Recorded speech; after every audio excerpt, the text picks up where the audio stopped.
We are joined now by Ryan Roberts from A to Z Sports, covering the NFL Draft. Ryan, how are you this morning? I'm not too bad, guys. Not too bad. How are you? Just trying to recover. Listen. I'm a fan of the Keystone State. Unfortunately, it's Pittsburgh and not Philadelphia. I'm just trying to figure out how they keep pulling this off. Where I feel like every year, they're not stealing because it's in front of everybody, and I don't think you'd allow that to happen. But the way that they go through this process seems to be a heck of a lot different than everybody else. Yeah, I mean, I would put them in a bucket with like the Baltimore Ravens as well, and like some of the consistent winners in the NFL. And I feel like we always have a conversation of like, man, how does this team continue to just be a sustainable, good product every year? How are they always good? And it's just like, well, guys, I mean, at the end of the day, they don't force needs in spots. Like they take value consistently. I mean, we always had the conversation of like position need versus less player available, and I think that the best teams more often than not go towards definitely steer towards the best player available spots in the large, right? So, I mean, the Philadelphia Eagles are just an example of like you wanted Jahad Campbell, first off-ball linebacker you've selected in the first round of the NFL draft since 1979, and you said, hey, I'm going to move up one single spot to make sure I get him so the team doesn't jump in front of me. But then you let guys like Andrew Makuba fall into your lap in the second, Ty Robinson in the fourth, Smile Munden in the fifth round. Like it's just one of those things. I mean, even you can go down to like Cameron Williams, Antoine Powell-Ryland in the sixth round. It's like they're just a team like Baltimore, like a couple others that say like, hey, we're not going to overthink this process. We're going to let value fall to us because at the end of the day, a lot of teams are really bad at drafting for whatever reason, for X, Y, and Z reason. The Philadelphia Eagles are one of those, especially in recent years under Howie Roseman, where they're just like, hey, we're going to let other teams make mistakes and we're going to take advantage of them ultimately. And I think that's what they did in this draft for sure. Ryan, not to log onto the Homer Network here, but you brought him up, so I'm going to allow myself here with Ty Robinson. You say they kind of allow talent to fall to them. Did you see – I know a lot of people talk to him maybe late second, early third for Ty Robinson. Did that feel like one where somebody more talented genuinely sort of fell to them? And what do you think about the fit with Ty Robinson in Philly? Yeah, I mean, I thought he was going to be somewhere between the third and fourth round. I think at 111, I think it's a really good value spot at that place because Ty's played a lot of football, obviously, for Nebraska, and Nebraska asked him to do a lot of different things. So, like, he's experienced, as a one-gap penetrator to a decent portion, but he's also a guy that's worked at the point of attack a ton. He's been asked to two-gap. He's been asked to one-gap. Like, so he's a very versatile and gifted athlete. I mean, we saw that with the testing numbers, obviously, but he was a guy that I think Nebraska did a good job with him as far as like asking to do a lot of different things. So if you're fitting him into a defensive line room that has Jalen Carter, that has Jordan Davis, that has Moro Ojimo, like it's a pretty good room already.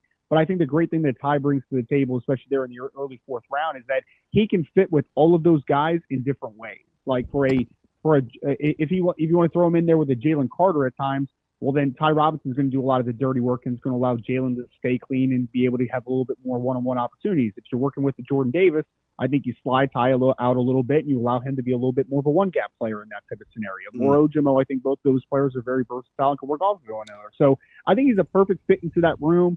He brings the first step explosiveness. He brings the power and he brings that versatility. And I think that is just a testament to what that defensive line room of Philly has continued to build over the last couple of years, especially on the interior. I like a couple of the terms that you use with one and two gapping, and especially considering the depth of the D-line class this year, and maybe it's not high end, but it is fairly deep, and we're splitting hairs between some guys like a Harrison and a Nolan, right? But when do you think we crossed over? Because it wasn't too long ago. We were having this whole McCoy Sue thing, right? A one gapper versus a two gapper, a true, are they head up? Can they play?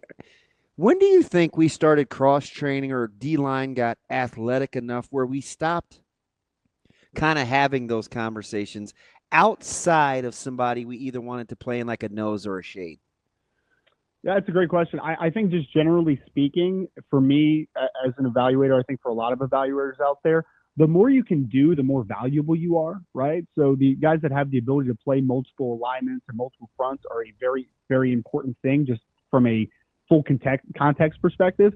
But I think also what we've seen with the increased space game in the NFL, and that might end up being a little bit of a a turn back at some point because we did see the run game come back a little bit more last year. But with the increased space game, what we're seeing now is a lot less loaded boxes, right? Like you're seeing less 3-down linebacker sets, and you're seeing a lot more nickel and dime and all that type of stuff. So I think generally speaking, we're asking interior defensive linemen, just defensive linemen in general, to have to do more because you can't just.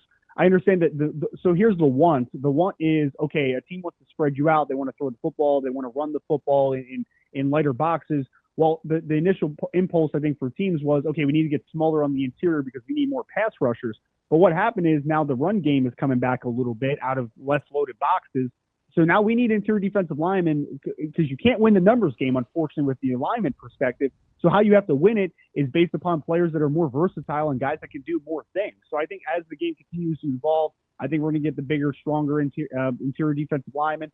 I'm interested to see how the linebacker position continues to evolve because it's gotten smaller over the last few years. But if we have another couple years where it's like, oh man, Saquon is doing his thing, Derrick Henry is doing his thing, then we might have to have that kind of cyclical nature of a little bit of an evolution on the second level. But I really think just generally we're talking about a space game that has forced interior defensive linemen to have to be more versatile. You can't just be a one-gap penetrator all the time. You have to be a guy that in a less than crowded box with less linebackers behind you, you have to be able to get off blocks. You have to be able to work at the point of attack.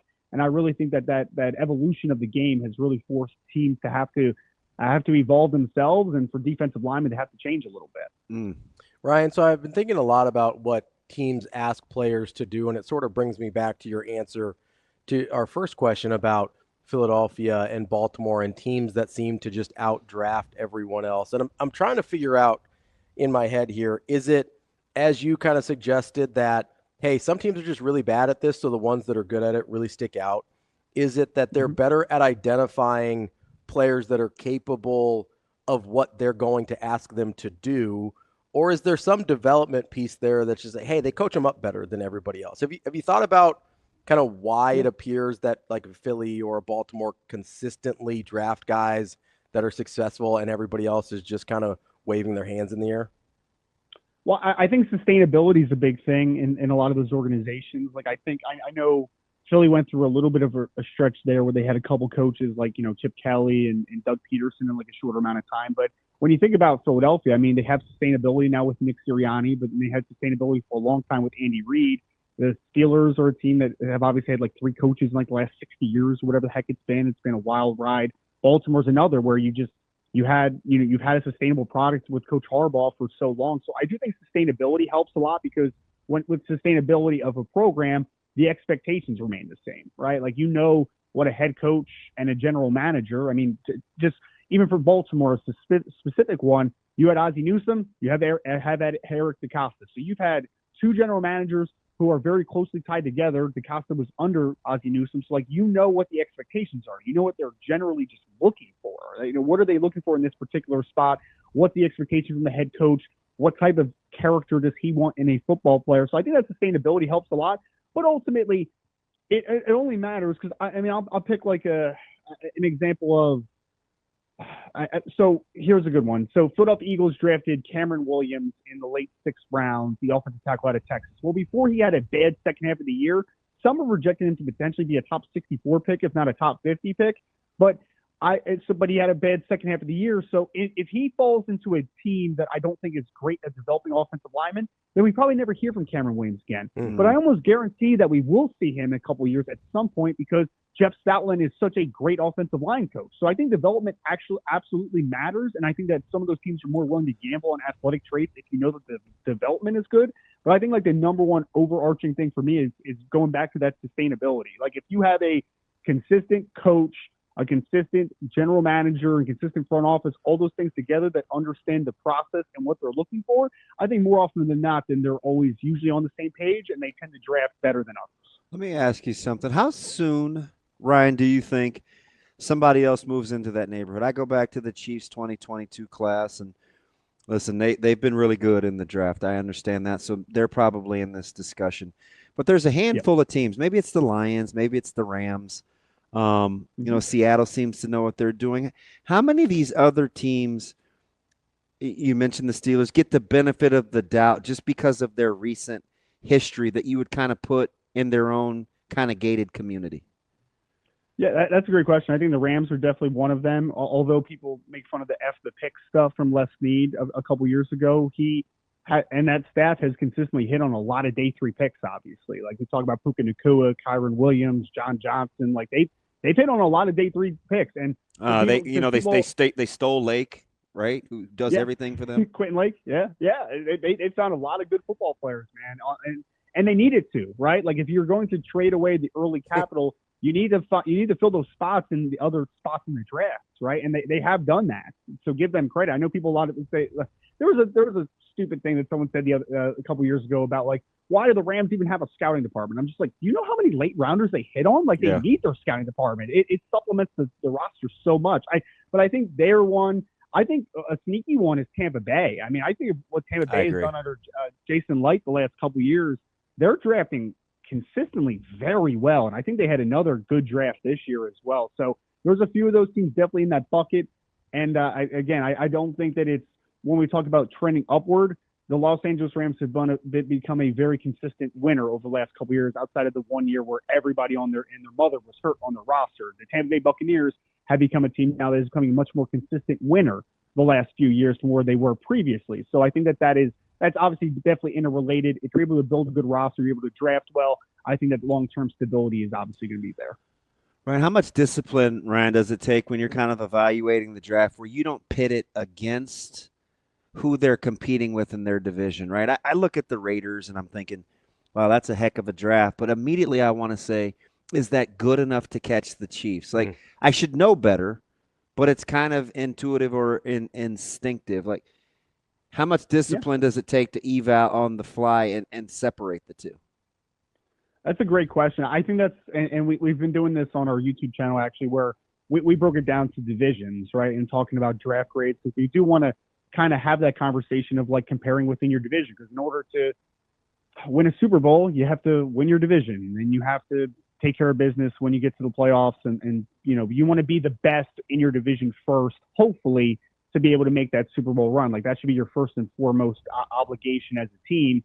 So I do think it's important to compare the two. Now, I think every team's in a different spot from just their building perspective. Like Kansas City is a known commodity. Las Vegas Raiders are a team that is still kind of building towards hopefully getting near that level. But I do think that there is something to be said about when you're stacking it up against the Kansas City Chiefs, against the Los Angeles Chargers. You want to be able to close the gap. And I do think but that gap isn't always so obvious in one particular draft. It's, wow, the Chiefs had a B+ draft. I had an A- draft for a couple years in a row where you're like, okay, you're steadily climbing. And you're hoping a team like the Raiders under Coach Carroll, even though I don't think Coach Carroll's going to be there for a long time, you do hope that the next couple years they just start hitting on more and more draft picks. And maybe they hit on one or two more guys a year than Kansas City hits on. And that's when you really start to steadily close the gap and you're developing players better. And then that's where you ultimately potentially make a move. So I think that is built over time. But I do think just in a vacuum, it's very important for us to not only understand like, hey, this is what this draft is to us.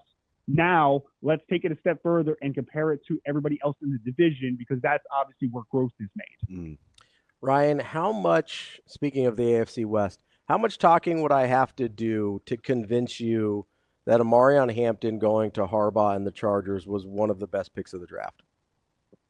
I mean, it's like one of those where even if you don't love the value, let's say with Hampton at 22, I think ultimately you just kind of say like, okay, that's fine, because I mean, what is Coach Harbaugh's identity, right? Like we saw it at Michigan and helped them win a national championship. He wants to run the football at a high clip, and it's not just one guy. It wasn't just Blake Corum, it was Donovan Edwards. Like they had a room that was just built off of being that style of a team. So even though you signed Najee Harris, who's a good back, he ran for 1,000 yards seemingly every single year with Pittsburgh, and he's, just pretty consistent for the most part, but you wanted to make a strength even a higher strength. And so I think there is a fascinating conversation of like, do you want to make a strength, or do you want to kind of fill in the other gaps first? That's very interesting, but it steers into the ideology. Like for me, it's always like, I'll take an example of if the Philadelphia Eagles wanted to reach on a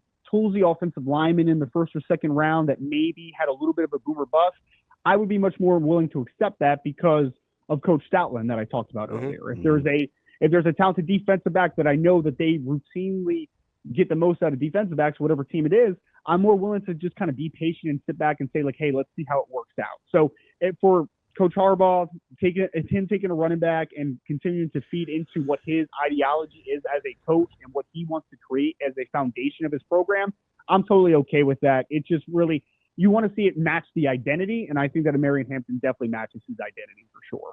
It's kind of a strange year when I bring up this question, but worst to first, there was only one team that had 6 or more wins that was in last place. So the bad teams in the division were exceptionally bad.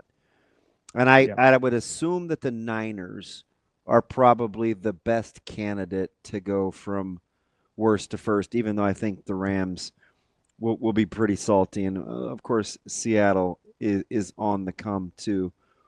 I want to look at the quarterbacks in that division. When you look at Stafford and, Sam Darnold, Kyler Murray, Brock Purdy. Yep. Rank the quarterbacks in that division, and can you do it without bringing up their coach?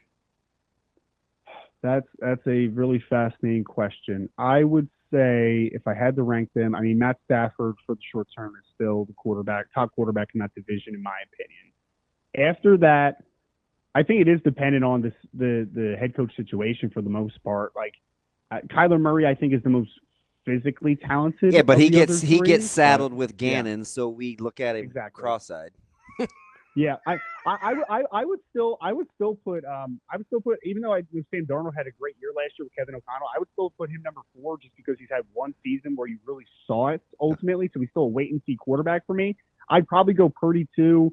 I would probably go Kyler Murray 3, and then I would probably go Darnold 4, just based upon kind of what you said. I think that Matt Stafford, whether he was in Detroit or whether he's with Sean McVay, who's a great offensive mind, I trust him a lot more because I just have a very long resume, so he would be number 1 on that list. After that, you can convince me team is 2, quarterback is 2, quarterback is 3, but I would be most comfortable with Purdy with a healthy roster with Kyle Shanahan at number 2, and then after that, it's Kyler Murray is kind of the wild card. He could be the best. He could be the second best in the division. He could be the worst in the division. Like I think there's a lot of realities that could exist with him. And then Darnold's not necessarily in a bad spot necessarily. I think Seattle has they have a couple good receivers, and I think there's some talent to work with there. But ultimately, you're still on a part of a young coaching staff there that is still relatively, inexperienced on the NFL level as far as like being an NFL head coach. And also, you're a first-year quarterback that was just really good with Kevin O'Connell for the most part, but also fell apart down the stretch, and he doesn't have Kevin O'Connell anymore. So I would probably have Darnold last just based upon the unknowns there. All right, so you got New England, Cleveland, Tennessee, Vegas, the Giants, the Bears, New Orleans, the Niners. You probably have to talk about relative to the division, but is the most improved or the most capable a different discussion than how big a move they can make in the division? It's a good question. I think that foundationally there is. I mean, there's definitely layers. The Bears appear to be the most improved, but that division for them to make a move is tough. Yeah, it's very tough. Yeah, I mean, Detroit, Green Bay, and Minnesota are all really good football teams. So yeah, I mean, I think yes, I think there's layers to it. Absolutely, I think that there's a world that the Chicago Bears are a much better football team this year, but they're still, a 9-8 football team. Like they're still good. They're still a pretty good team, but they're not quite the jump where you're like, hey, they're going to win 12 games potentially. I even think like Jacksonville's in a similar situation. Jacksonville's obviously in a much easier division, so there's a possibility where Jacksonville's the number 1 team in the AFC South next year. Like I don't think that's like. But they still have the Titans. I mean, they still won one more game than the Titans, who were atrocious. Exactly. Well, and Jacksonville's always been a really frustrating team because I feel like every year I look at Jacksonville's roster and I'm like, they should have been better than that. Like they have more talent than they necessarily showed on in the win-loss record. And maybe that's coaching to a degree. Maybe Liam Cohen comes in with Gladstone as their general manager and they just take a huge step forward in a very short amount of time. I mean, obviously they they mortgaged a lot to put everything around Trevor Lawrence in the short term to get the most out of him, because ultimately that team is going to go as far as what Trevor Lawrence is going to do. So if they're able to get the most out of him, I think they have a lot of upside as an organization. If he just kind of bottoms out and he just kind of is what he is and injured and inconsistent, then that team's going to be in for a rude awakening on the short term and probably has to rebuild at some point here. So I really think that it is fully dependent on the division that they lie in, but so because that's a great example of like Jacksonville was bad last year, but they could easily be a 10+ win football team this year just based upon just a couple offseason tooling in comparison to what we talked about with the Chicago Bears, who I think are going to be a much better football team, but the division is the ringer. Like, you do not have an off week in that division. So I think it's a fascinating conversation, but I think there's going to be dramatic growth with both of those teams specifically, and there could be for some other teams like the Raiders or another one where I don't think the Raiders are going to beat the Kansas City Chiefs for the AFC West. I don't think they're even going to finish second. Probably, although they do play them tough, and they're they significantly better. Yes, they are. But then even, again, Denver Broncos showed a lot of promise last year, and it was Sean Payton in year 2, and then the Los Angeles Chargers are trending upward. So some of these divisions are crazy, man. Like, they have to feel so bad sometimes. Like, if I'm the Raiders, I'm like, hey, man, can I just get transferred to the AFC South for a year or two and just, kind of ease back into this thing a little bit? But so it's going to be fascinating to watch, but there definitely is layers to it. And I think that's important of like deep diving. Let's take a look at how the numbers have improved. Let's take a look at how the film has improved, because they're, the raw record can lie to you. Like, numbers can lie if you let them lie to you. That's why I think all the context needs to be considered. Yeah, my prime regression team is one that you've already mentioned during this segment, and it's the Denver Broncos. They're. I mean, he maximized that team, and I don't love their draft either. So I'll be curious to see if he can overcome the tape of what teams will have from a year ago, because I think he maximized the quarterback spot in that first year. Yeah, I agree with you, because I remember having the conversation about Bo Nix. I was somewhere in the middle between the Bo Nix stands and the Bo Nix haters. Like, I did not hate Bo Nix as a player. I thought he was a higher floor quarterback comparative to a couple guys in the draft, but I didn't think he had nearly the ceiling that a couple of the guys had, obviously. But so I wasn't shocked that he played well, but he did play better than I thought he was even going to play as a rookie, especially down the stretch. So I was a little surprised about how just easily that transition happened. But there is a very interesting debate, because I heard someone try to compare him to Mac Jones. I don't think he's going to quite be Mac Jones as far as like looking good as a rookie and then completely falling off the face of the earth. But there is a very real reality where Bo Nix takes a step back and he's just very solid, but he's not great, right? Like, there is that reality that could ultimately happen. And I agree with you. I didn't dislike RJ Harvey, the running back at UCF that they drafted in the second round. I liked him a lot, though. Yeah, but I just thought that was a little bit early for him, and then I thought it was really early for Pat Bryant at 74, the wide receiver at Illinois. Again, not a bad player, but more of a, like, I thought Pat Bryant was going to go in like the 4th, 5th round.